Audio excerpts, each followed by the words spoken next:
Welcome back to the KickNPost YouTube channel, and welcome back to our Dynasty roster rankings. Previously, we ranked MCW4HF's roster. Today, we'll be ranking Matt Avila's roster. Please like, subscribe, and share. Enjoy the video.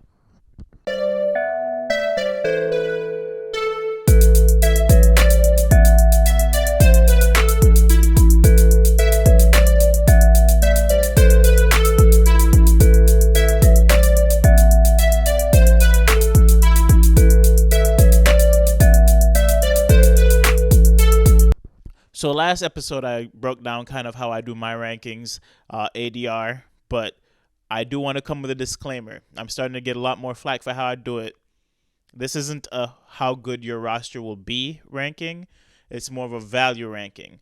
I play Dynasty in the form of these players are all stocks in a way. And at what point in their career is this player at an 8 for a stock or a 10 for a stock? Obviously, a 10 is stocks returning great value and has a ton of potential to grow.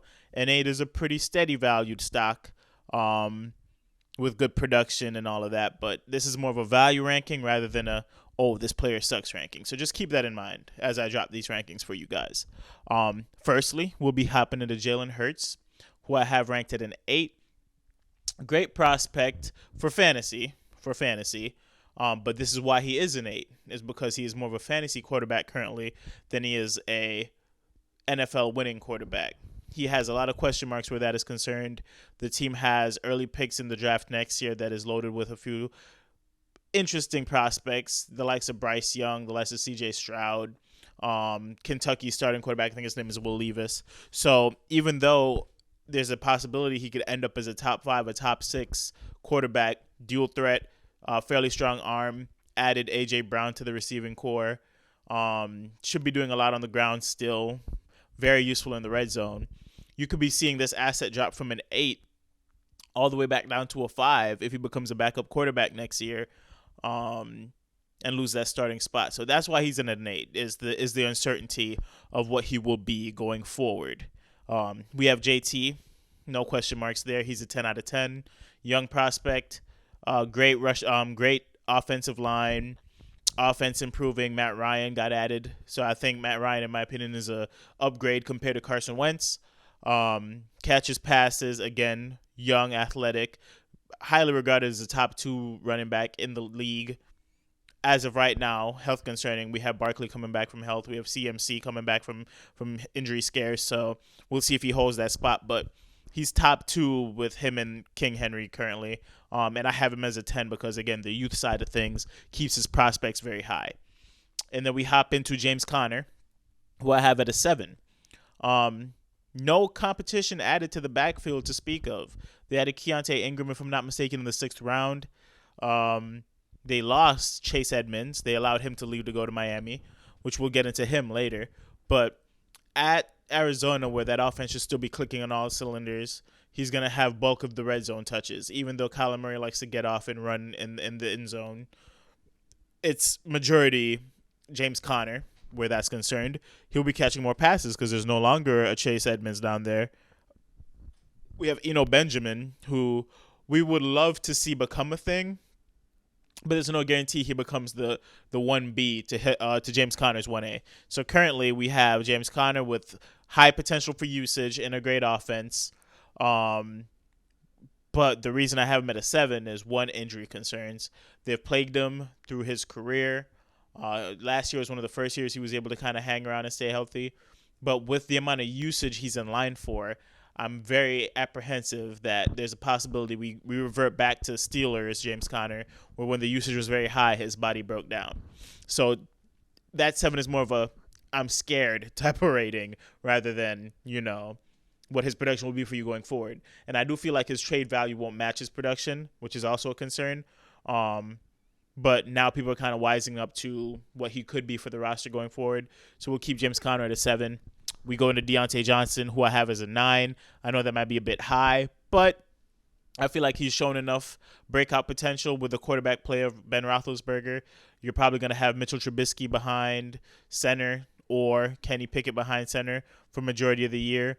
they'll go to the safer option, and it won't be Chase Claypool deep. It'll be Pat Fryermuth and Deontay Johnson. I have him at a 9 solely because, again, youth, breakout potential. But I have a concern if he'll be on the Steelers next year, and we don't know what that situation will be. But I think Deontay Johnson is getting a lot of rave reviews in fantasy. A lot of people have him high on their list, so that's why I have him at a 9. I guess you could potentially argue an 8, but in my opinion, 9 is the score on the ADR scale. And then we go Jerry Jeudy with a 7. Lack of breakout. That's really what it is. His situation has changed tremendously. We have Russell Wilson added in the fold as his quarterback. Huge upgrade from guys like Teddy Bridgewater, Drew Lock, right? For a wide receiver of his potential, to get that upgrade would be beautiful.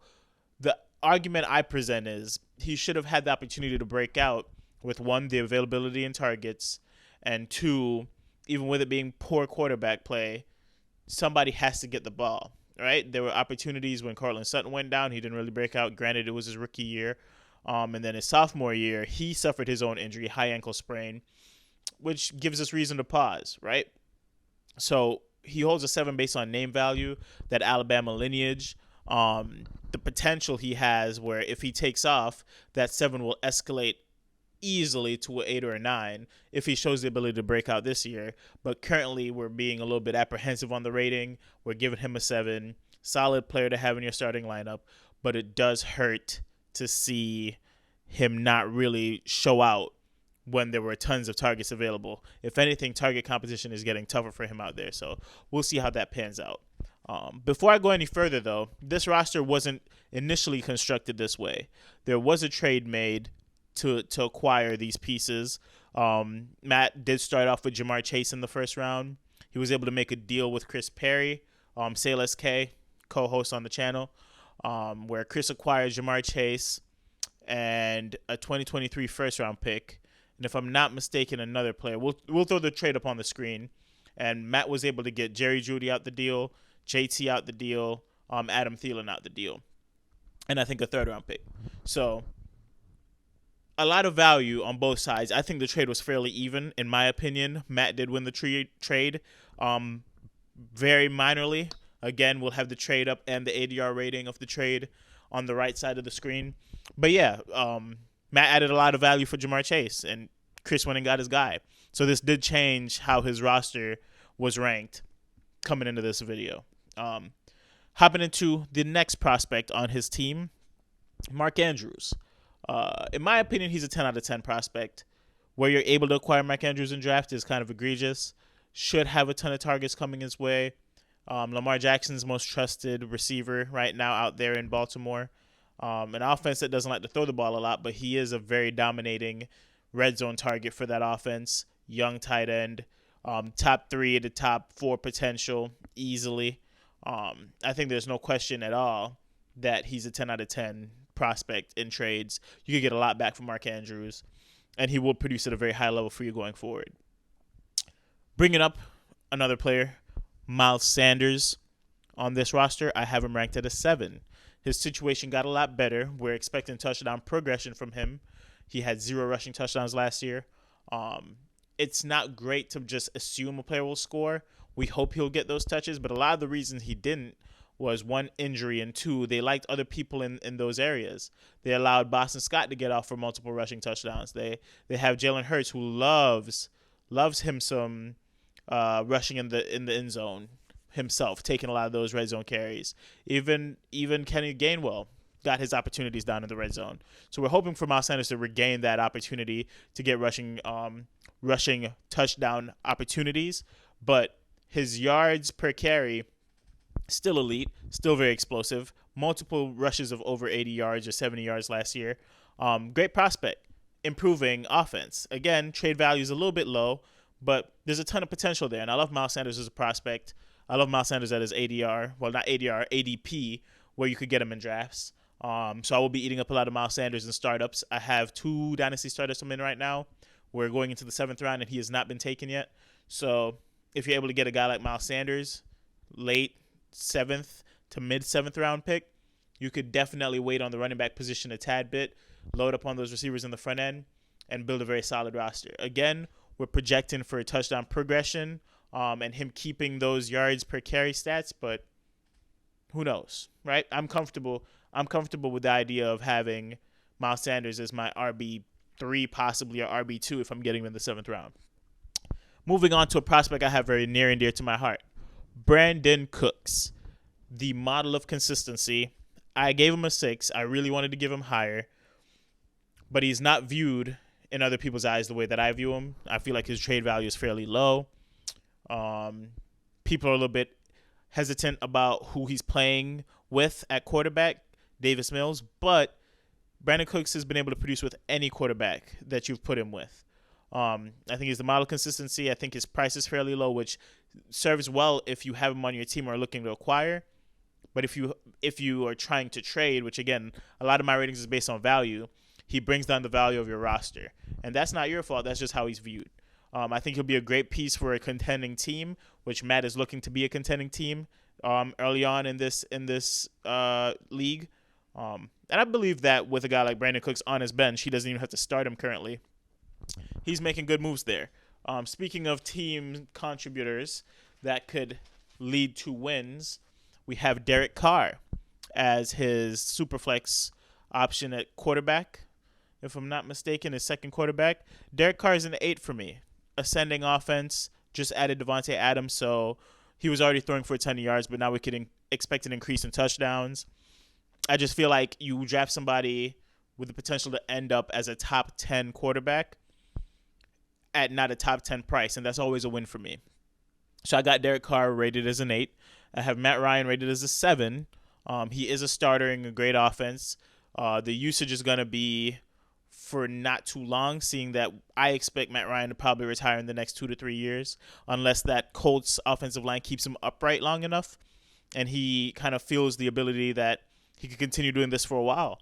And behind the Colts' current offensive line, you could have some pretty easy Sundays. So Matt Ryan at a 7, solid starter for a good offense. Ascending young receiver on the team, great running backs. All he has to do is pick his spots, and I feel like he's a very competent quarterback. So him as your backup quarterback in fantasy, I have no issues there. Have Cordero Patterson at a 4. I know that's a bit low based on what he was able to do for people last year, but again, his trade value is fairly low. Older running back. I repeat, running back. He did lose wide receiver tag on Sleeper Fantasy, so he lost a lot of that dual threat ability in fantasy where you could start him at wide receiver or running back. That does take away from his rating a tad bit because he's less valuable in that regard. And I don't think his trade value is very high, and he's in a bad offense. So I don't see very many red zone touches for him. Where he will thrive, though, is even though he's listed as an RB, he will still get pass attempts. So you don't get knocked for his receptions unless you're playing in a league where wide receivers have a boost. If it's like a tiered PPR league like the one this one is in, where running backs only get 0.5 per reception, wide receivers only get 1 point per reception, tight ends get 1.5, you're losing out on a half point per reception to Cordero Patterson with him just being listed as a running back rather than if he was listed as both. So that does hurt his value, especially in this league, quite a bit. So we move on from Cordero Patterson to Devonta Foreman. Oop, my bad, not Devonta Foreman. Deontay Foreman, who recently signed with the Carolina Panthers, who's been making tons of moves recently. Just saw not too long ago that they acquired N'Keal Harry from the Patriots. Pretty sure me and Chris talked about N'Keal getting acquired, not via trade. We thought it was going to be via waiver wire, but we talked about it in this Pats video. Click the card up ahead if you want to see what we think about the Pats this year. But Deontay Foreman in a very solid Carolina offense. Adding Baker Mayfield, who I feel like is a very competent quarterback to run that Carolina offense. I do believe he's going to get more touches than expected, but quite honestly, outside of my review and how I think he'll be used by Carolina, he's waiver wire material. He's a great handcuff because we are a little bit worried about, Christian McCaffrey's health. But in reality, people are still looking at Chuba as the guy for that. Me personally, I think Deontay Foreman is going to get a lot of usage. They signed him for a reason. He'll get probably 5 to 6 touches a game. If Christian McCaffrey is to go down, his value will shoot to at least a 6. Because I feel like Deontay Foreman is the better running back in that backfield. So I have him currently at a 3. don't be surprised if he slowly starts to move up my rankings as, preseason goes and as the depth charts kind of get sorted out. Have Chase Edmonds at a 5. His production is going to completely outweigh his trade value. I think Chase Edmonds, if he locks down that running back 1 spot in Miami, will be the most egregious steal in drafts, especially startup drafts, that we've seen in a while. That Miami offense is supposed to be clicking on all cylinders, adding Tyreek Hill, adding Teron Armstead on the line, more progression for Tua Tagovailoa, hopefully. And then you have a Chase Edmonds who's playing in kind of a 49er-style offense with them taking that coach from the 49ers. What is it, Mike McDaniels, I think? Really, he is in line for tons of receiving work and tons of usage if he locks down that spot. The reason he's being drafted as low as he is because we're not sure. There's so much uncertainty in that backfield. It's very murky. But I think a 5 is a solid rating, which would easily become a 7 if he locks on that starting spot in preseason. So I love the Chase Edmonds acquisition by Matt. I think he got him super, super late if I'm not mistaken. I'll throw up what round he went on the screen for sure. Got Jeff Wilson, unfortunately, waiver wire material. That's a crowded backfield. Everything is shaping up that he's fighting for a roster spot, but not bad to stash because we know the 49ers like to use a ton of running backs, and it's very possible that Trey Sermon's still in the doghouse, and Jeff Wilson shoots up to that number 2 back behind Elijah Mitchell. So worth stashing, but only a 2 on my scale. Then we got Adam Thielen at a 5. I debated keeping him lower because his trade value is completely shot with his age and how he's perceived in that offense. But I put him at a 5, seeing that Minnesota is projecting to be a pass-first offense. Somebody has to guard Jay Jettas. That's going to be the number 1 DB. I do not want my number 2 DB on Adam Thielen. I feel like he's going to eat. Yes, it might be for a short period of time. Yes, I won't be able to trade him. But from a production standpoint, Adam Thielen will be clicking on all cylinders for guys who are able to acquire him for cheap. Like I said before, he was a throw-in in this trade. So if we're able to get Adam Thielen as throw-ins on the back end of trades as a roster that's trying to compete, that says a lot. So I think a 5 rating, I had to give him a bump in point. Even though I thought he was a 4, had to give him that 5 because he'll be producing at a, I say, competitive level for Dynasty rosters this year. I have Kendrick Bourne at a 3. I love the talent. He's just in the worst offense to be a receiver 3 when they're not, 1, explosive, 2, run first, 3, questionable quarterback when it comes to hitting deep balls. Him and Mac do have a good rapport, but they're never going to throw enough in New England to support Kendrick Bourne until they get some of those other guys out of there. The move on from N'Keal Harry hopefully brings him on the field more often, but I feel like N'Keal Harry was not playing that many snaps in general. So who knows? A 3 is my rating for right now. Love the talent. Hopefully you're able to show us a little bit more with the Patriots or move on to a different situation by midseason. Got Michael Gallup at a 5. Preseason injury. PUP list candidate. Physically unable to perform candidate. I think he'll be out for the first 6 weeks of the season. I think he's a very special talent. I think the fact that they chose to move on from Amari Cooper and keep Michael Gallup says a lot. They did draft Jalen Tolbert, and Dalton Schultz is out there. So if they're able to create some rapport there, they might let Michael Gallup heal up, and who knows what role he comes back to if Jalen Tolbert explodes. But I think he's a solid prospect. Again, you can't trade him for anything right now. It's tough to trade a wide receiver 2 on an offense coming off an ACL injury. But I think he's a middle-of-the-road prospect. I think if he comes back and shows something after the PUP list, or if he is able to start the season and look anywhere close to himself, that rating can easily go up. I have Donovan Peoples-Jones at a 4. Not many options out there in Cleveland, so he will get targets. It all is dependent on who's throwing the ball. Jacoby Brissett will tank his value, while I feel like if Deshaun Watson's playing, his value will elevate tremendously, especially if they don't sign Will Fuller. So it's all based on who his quarterback is. I think outside of quarterback play, Donovan Peoples-Jones hasn't shown enough to really be granted ratings just based on his prospects, based on what he's done. It's all about his ceiling, and his ceiling is controlled by who can throw the ball deep. And if Deshaun Watson plays, then we're looking at a higher rating. If not, DPJ probably becomes waiver wire material. Hunter Henry, I have it a 6. Mac Jones's favorite red zone target. When he's healthy, very athletic tight end. Again, the position is so limited. We'll take what we could get there, and I feel like Hunter Henry is a starter on most rosters, and in this league, I would say that he warrants starting. So 6 easily. He's above a 5. Who Robert Tonyan I have at a 5, surely on the fact that he was injured coming into the season as well. I feel like he'll be one of the more comfortable targets for Aaron Rodgers if he's fully healthy. And if he's able to come back and have a couple good games with A-Rod, his trade value could go up tremendously. So I'm okay keeping him at a 5.